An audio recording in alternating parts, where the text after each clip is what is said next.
Hey guys, and welcome to Functional Print Friday, and welcome back to my shop. So a couple of weeks ago, I showed you guys this battery that I got from Lead Time that I was using to recharge the EcoFlow Delta Pro 3 up in my barn. Now that EcoFlow Delta Pro 3 was always supposed to be charged by solar, but I had borrowed a couple of small panels from a friend and it just was not keeping that topped up. Now, on days where we had full sun, I'd lose maybe 1 or 2% net loss on the battery, and days that we had just cloudy weather, or even days where there was like half sun and half cloudy weather, I was losing a significant amount of energy. So I was carting this battery back and forth, a couple of times a week. And this thing is incredibly light in comparison to the battery that I was originally using. But I'm happy to announce I no longer need this. So EcoFlow has sent 4 of their 400 watt rigid solar panels to go with the Delta Pro 3. And for comparison, the portable solar panels that I had borrowed were, I think they were 100 watt panels, and there was 2 of them in like a briefcase folding configuration, so that's 200 watts. And with solar, that's always best case scenario. You never really get quite that much. But this is for comparison, this will give us a total capacity of 1600 watts, best case scenario. I think that's going to be plenty. In fact, I know that's going to be plenty because I've actually already set 2 of these panels up just down on the ground, which I'll show you guys. And instead of the system with the portable 100 watt panels, I was losing ground even during a sunny day. And then overnight it would lose a bunch of energy, and then I'd continue to fall behind even further the next day. Now, when the sun comes up in the morning, the whole system's completely recharged in about 2 hours.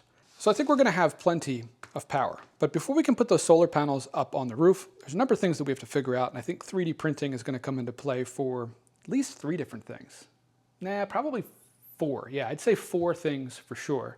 I'm not sure how many we're going to get to today. At least 1 for sure. We'll see if we can get to the second one. But what I want to look at today is, this is just part of the mounting system for the solar panels. This is not from EcoFlow. This is stuff that I purchased from a local solar supplier, because how you mount panels onto a building really varies depending on what type of building it is. This setup here, this is an S5 solar foot, and this is an L bracket from, I think it's Iron Ridge. And this is designed to go over the corrugation on the metal panels on the roof of the pole barn. And there's even like a special screw, and these things peel off so that it's all weatherproof. Now there's a rail that mounts onto this L bracket that runs for, it's a 17-foot rail. We'll probably end up cutting maybe about 2 feet off of that. But there's going to be 2 rails that run across the roof, and the solar panels actually mount down onto those rails. I'll get a drawing together so I can show you guys. But before we do that, let's walk up there. I want to give you guys kind of an update on the panels and show you guys the mounting rails that go along with this, because that's what today's project is going to be. We need to design some TPU end caps for those mounting rails. All right, it's not exactly the best day to be outside. In fact, not only is it lightly raining, but it's actually pretty cold today too. But you can see, here's the 2 panels that I have set up over here. So these are pretty good sized panels, and I didn't bring a banana for scale, but here's my hand on the edge of the panel. I mean, you can see these are pretty big, and there's 2 here. There's the seam running up the middle, so there's 2 just standing up here kind of next to each other. And right now they're just leaning down on a piece of 5/4 pressure treated board. And at the top I have just a piece of extruded aluminum rail, a little bit of cardboard so these guys don't get damaged, and a bunch of zip ties attaching them to an IBC tote with some water in it just as ballast. And I don't think this is going anywhere. I actually added a sandbag down at the bottom as well. But this is all just temporarily wired and uses an extension cord to send that power into the barn. I cannot stress how much of a game changer it is to have electricity up here whenever I want. This Delta Pro 3 has been awesome so far. I do not miss dragging this gas generator outside at all every time I wanted lights or to use power tools in here. So the barn's a bit of a mess. I've been sort of piling everything up here in the front that I need for the solar install. It's a bunch of EMT conduit. There are 2 more solar panels here leaning up against this big crate.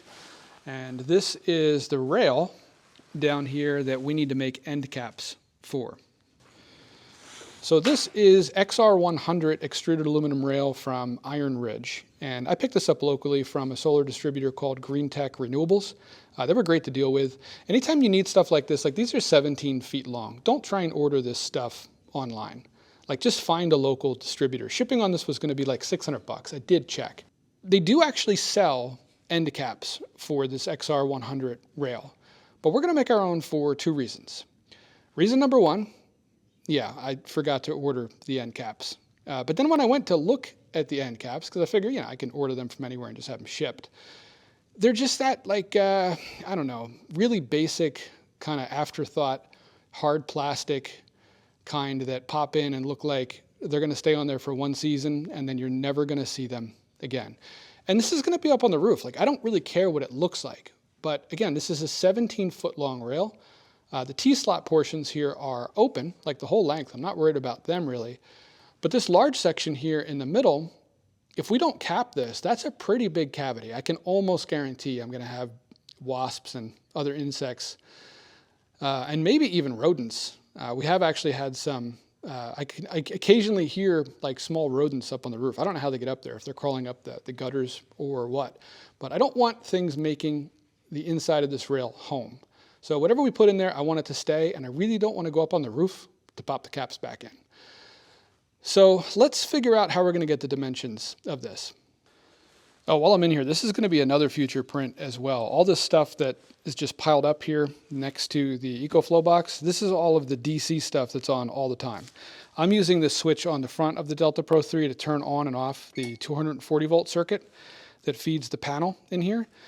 But the DC stuff, that wireless bridge that I showed you guys before, the wireless access point, and the voltage converter, and this little PoE switch, this is powered all the time from the DC port on the side. And that is because the DC output on this for low wattage loads is far more efficient than running that huge 240 volt inverter.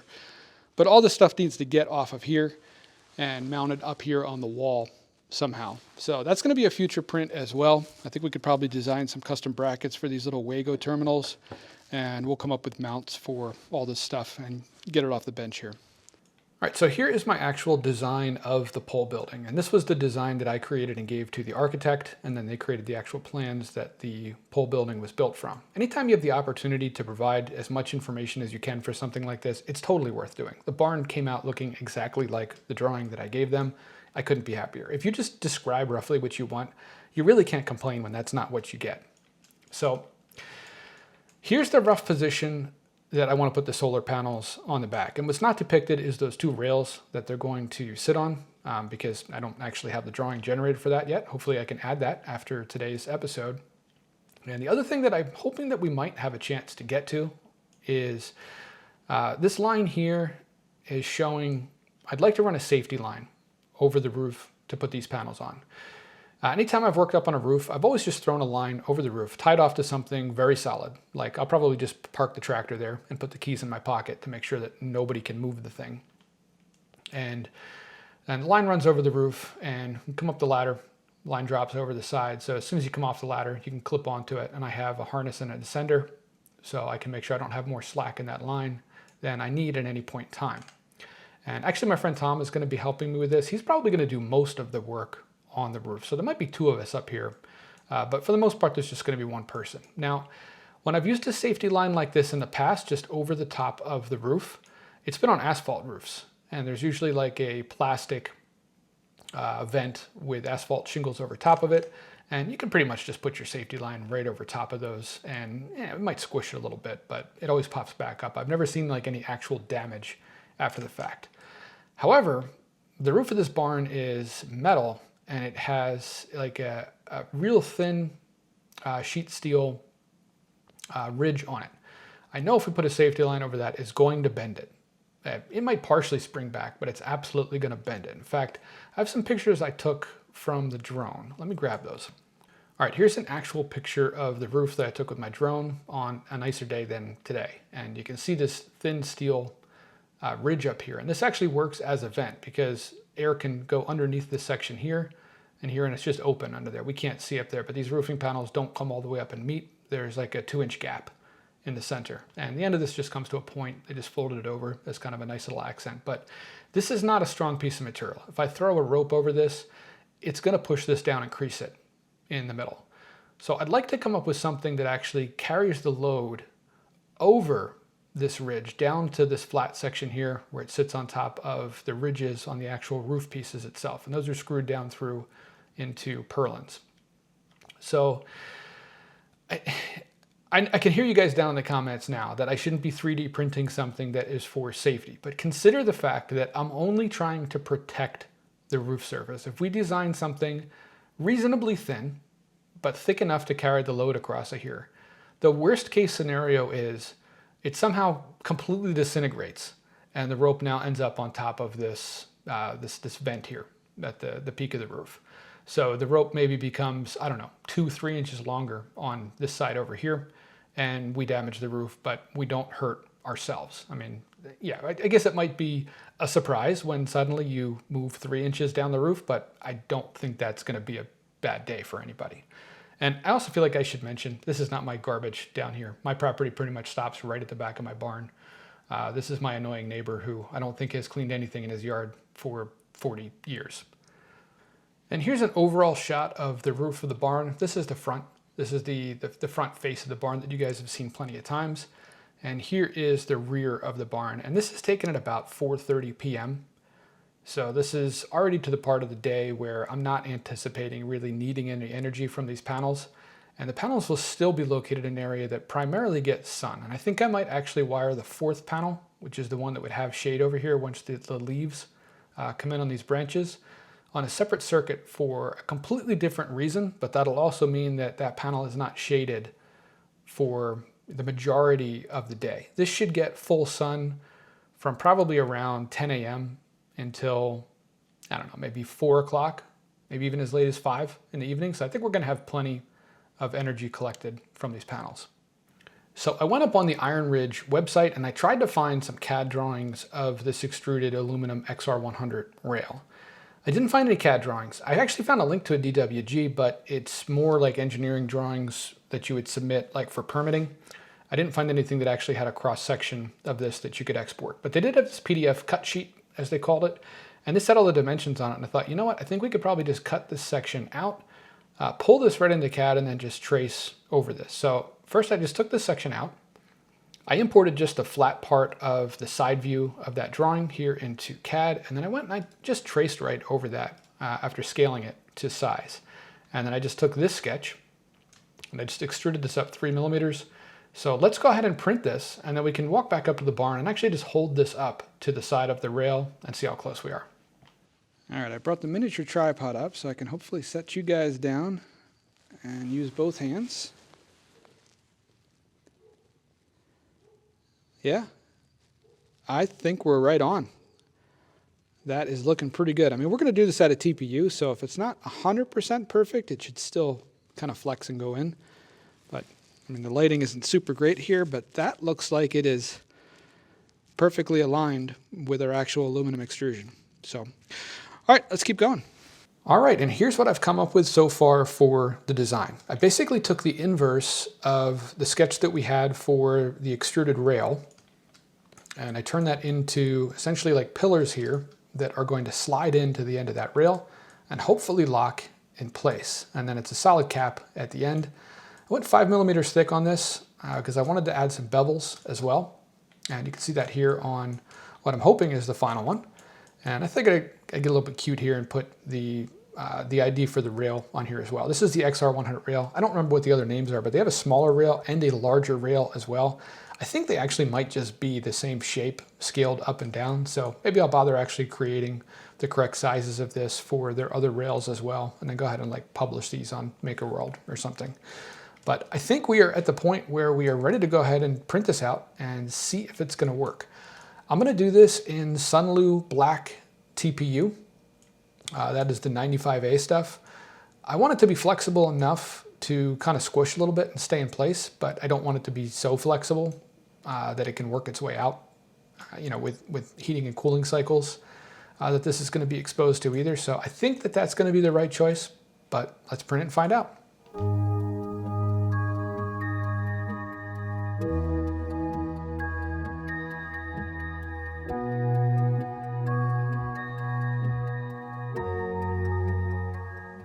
All right, our part is complete, and this came out really nice. This is printed on the Bamboo Lab X1C, full auto, no manual tuning whatsoever. And yeah, I mean, I guess we don't know if it fits yet, but it sure looks nice, so let's go try it. All right, I got you guys in the tripod again. Let's see how we did.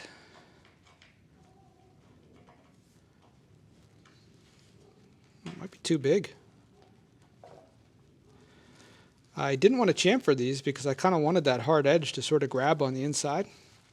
But now I'm wishing I chamfered it. Let's see. That fits.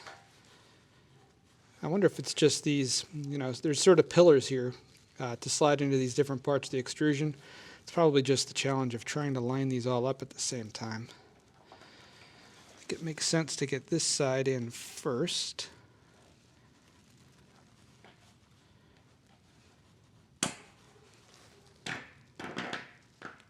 All right. Wow, that's pretty good. I might try and snug it up a little bit. No, actually, that's in there pretty tight. All right, I think I might have made a mistake here. This is going to be up on the roof, and this is going to be facing up. How's water going to drain out of here? All right, I've been thinking about this for a couple of minutes, and I definitely made a mistake here. This rail is going to be like this on the roof because the roof is pitched, so it's not going to be straight up and down. It's going to be like this. That means water can actually collect in both of these T-slots. Now, the majority of this is going to be covered with solar panels, but not the whole thing. And I think in the summer, if a little bit of water does get in here, it's probably going to drain past. We're never going to get such a tight seal on this TPU part that, you know, water can't get out of there. Although I guess as pollen and stuff collects in there, it could seal it off. But in the winter, for sure, water's going to collect in here and freeze, and this is going to make a seal, and this is going to end up wedging out. So, yeah, I think we need to accommodate for drainage on both this rail and this rail. I want to see what they did on the caps that they sell, too, to see if they have solved for that in some fashion. If I recall, they were just like solid caps, but I'll have to have a look. So this is the best pictures I could find of the caps that Iron Ridge sells, and you can see how thin these are, and these are hard plastic, and it doesn't really look like these are going to stay in there. I could be wrong. I didn't buy any, so I don't really know, but they look like an afterthought. This is probably just for people that do ground installs and, you know, complain that the end of the rails are open and it looks ugly and they want caps. I can't see these staying in place. Maybe in parts of the country where it doesn't ever get cold. I don't know, but I don't think these are going to work for us. And it is interesting to see that, you know, their cap also completely closes off the end of the rail. Like there's nothing here for drainage. So again, I think this is probably going to be okay, maybe in parts of the country, like in Florida, that just stay hot all the time. But up here where I live, where it's going to freeze, we really need drainage on these. So yeah, we'll just adjust our own design. All right, and here is the updated design that I came up with. And all I basically did is just add some cutouts all the way through for water to drain out of those slots in the extrusion. And I had to cut back on the bevel a little bit, otherwise I would have been into where these cutouts were, so it's not going to be quite as pronounced. And I rotated the text around. I did want to keep that. Now, my first thought was to just leave these completely open all the way through, since the extrusion itself is open. But since this is TPU, I was a little worried that these were just going to be too flexible, and there's really no reason to have this part of it open since the rail itself is already open there. We just needed to be open down here where that water is going to drain out. And same thing for this one. I could have, you know, left this part of it open, but then I think this part down here would have just been too flexible. By closing these, I think it'll still be plenty strong enough and also allow for water to drain out. So, all right, let's print this out and go see if it fits. All right, while we're waiting for that to print, let's talk hole saws. And I want to get your opinion. So if you remember last week, this is the hole saw that I had picked up to enlarge the hole in the soffit, the plastic soffit where the radon pipe comes down through. Not the hole up on the roof. This was the one that just went through the plastic soffit. And if you remember, this guy ran all sorts of crooked on the arbor. It had quite a bit of run out. I ran it anyway because I wanted to get it done, and we were only going backwards in plastic soffit, so it didn't really matter. It also didn't matter if it was oversized because we were making the hole so large to put our own custom TPU grommet in there that we did last week. So I said I was going to send this one back because it shouldn't have crazy run out like that. And the replacement came, and these are from Jiaicheng. I don't know if I'm pronouncing that right. Normally I'd buy like a more name brand hole saw. Like I wasn't just trying to cheap out, but this and another brand that, you know, looked pretty much the same were the only ones that were going to come within a matter of a couple of days. Everything else was going to be over a week to get here for this size. I guess it's just not a common size. Well, this guy doesn't run straight either. And I don't know, maybe am I being too picky? So I actually grabbed the other hole saws that I have, and these are a mixture of, this is Klein, I think. Yeah, this one's a Klein. think this is actually the one we used last week. Yeah, this is the 4.5. This one's a Klein. These white ones, I think, are all Lennox. Yeah, these are all Lennox. I think I have a Starrett one too. Let me check. Yeah, I do have one Starrett one. And I think actually this is one we used on the channel before as well. I think this is from a couple of years ago when we did the drilling guide and template with the bearing in it to add a deadbolt to a steel door. I think this is that same bit. I think that's why I went carbide tipped on this one. But, you know, am I being too picky? Like, maybe hole saws are just supposed to have that much run out, and I've never really noticed. So I thought, you know what? Let's throw the arbor, because these all go on the same exact arbor. Let's throw the arbor in the lathe, spin it real slow, and put each one of these on there and just see how much run out they have. Maybe I'm being too picky. And we won't do all these either, because that's going to take forever. Let's do both of the Kleins. We'll do the larger Lennox and the smallest Lennox. All right, here's the setup. There's the arbor in my 6-jaw chuck, and you can see the arbor itself looks to be running perfectly true. I mean, I'm sure if we put an indicator up here, there's probably some run out, but to my eye and through the camera, it looks pretty good.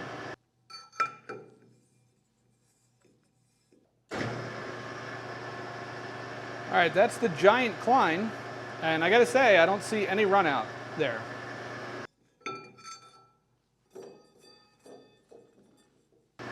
All right, that's the 4.5-inch Klein. That's the one that we actually used on the roof in last week's video.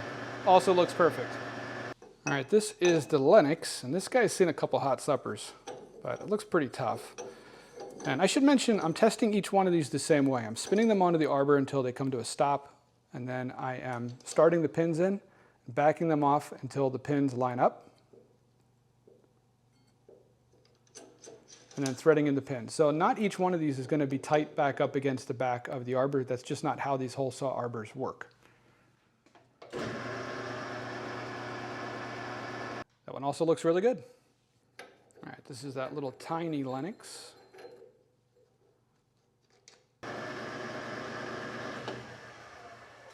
All right, that one I did actually see some run out in. Now this one's also had quite a few hot suppers, so I'm not sure if that is original to the saw or if that was just me abusing this guy. This one's pretty rough. That's not even really sharp anymore. I should probably throw this one out. All right, and here's that little Starrett that is carbide tipped. I'll be surprised if this guy has any run out. I don't think Starrett quality is what it used to be. This is probably also made in China, but their quality control is usually pretty good. Let's try this one.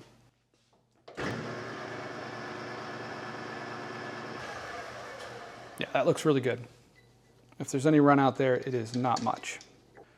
All right, so this is the one we used last week to drill the hole in the soffit. Yeah, look at that. Even spinning it on the arbor, you can see the run out in it. I think I know what's going on here, but let's test both of these first. All right, come on, that's terrible. Again, tell me if I'm being too picky, but I'm gonna call that unusable.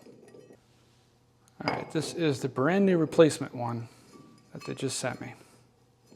I can see even just spinning it on, same thing. All right, as far as I'm concerned, that is not acceptable. I'm curious to hear what you guys think though. Let me know down in the comments. Would you keep that? Am I just being too picky for a hole saw? And I think I know what's going on here too, by the way. Let's go back over to the bench. All right, so here's the brand new one. And I wanna say, the build quality on these is actually really nice. I mean, this is a solid, thick plate of steel in the back. If I compare that to the Klein, this one's actually like a much thinner plate. Even on the bigger Klein, like you can see, they've actually added another ring here that looks to be pressed in and then maybe welded, just to have enough depth with the threads. Like, this one honestly seems better made to me than the Klein, just from a, like this is clearly a bigger hole saw. This one weighs substantially more than this one, but this is actually a good saw, and this one sure seems like garbage. And here's what I think is going on. I think that these other saws, the Kleins, the Lennox, the Starrett, I think the threads are put in as part of the machining process or part of the assembly process of this. I think these, just because they spin so crooked on the arbor threads, they're probably just making them up to this point They get set down on a table and somebody just runs a tap through with a power drill or an impact driver or something. That is the only way I could imagine that you could get the threads that crooked in this plate. So yeah, I think this one is going back in the box and going back to Amazon as well. I'll just wait however long it takes for a decent quality hole saw to come. All right, back up in the barn. Let's see how we did.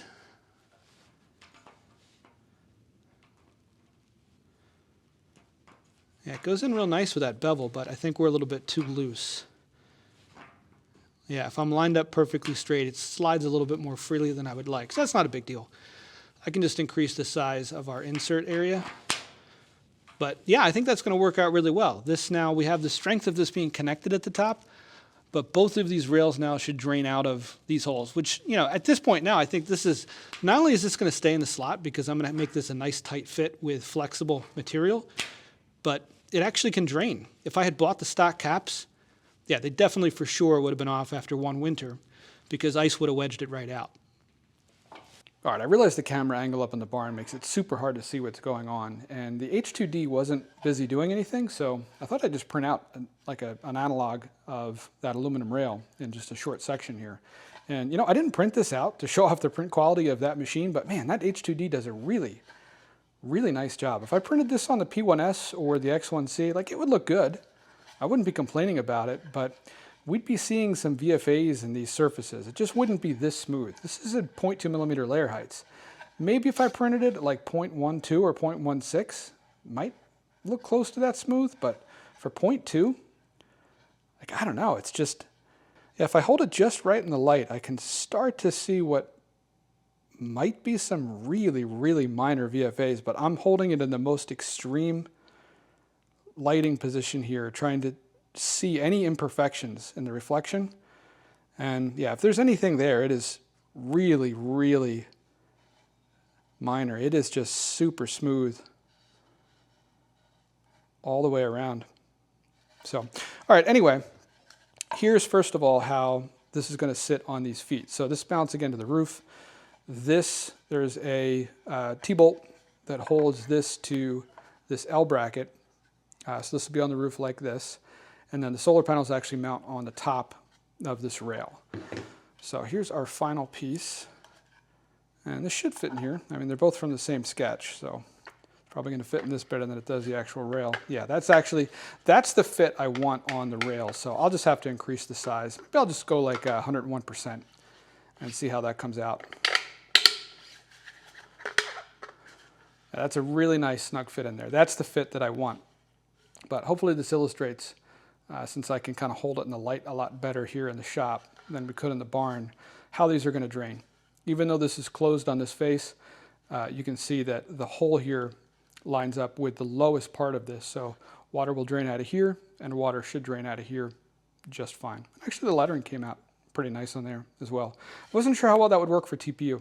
The lettering is 0.2 millimeters deep, so it just skips that first layer where the letters are down against the bed, and it came out nice.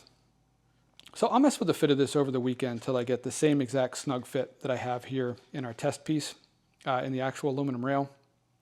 But once I get the scaling just right, I will post the STL for this on my site, fpfdesigns.com, and that'll be completely free, just like all the designs that we do here on the channel. So if by chance you're watching this and you're using this same XR100 rail and you want to make your own end caps, the STL will be available.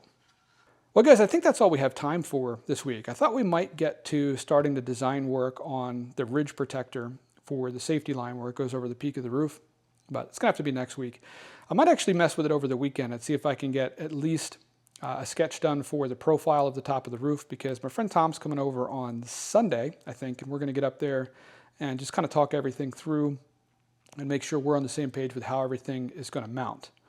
And if this is by chance your first time here on the channel, this is all we do. It's all functional prints like this. So if you're into that sort of thing, if you're into that more engineering side of 3D printing, check out some of the other videos on the channel. And if you like what you see, hit that subscribe button. Guys, if you do, I'll see you next Friday.